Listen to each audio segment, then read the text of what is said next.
நம்மளால் முடிஞ்சது இது மட்டும்தான், ஒன்றுமே பண்ண முடியாது. எல்லாம் பல பேர் மனசு உடஞ்சி போயிட்டாங்க.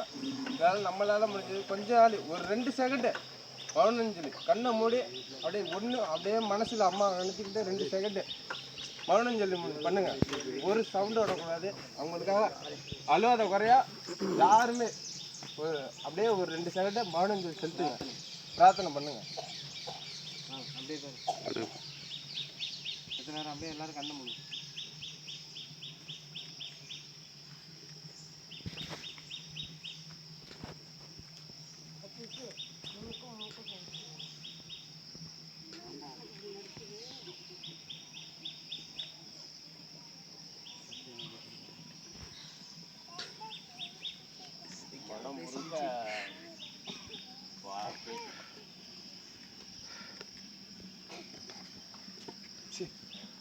பேசுனா இது என்னது இப்படி நடுங்க கடவுளை விளாடாத.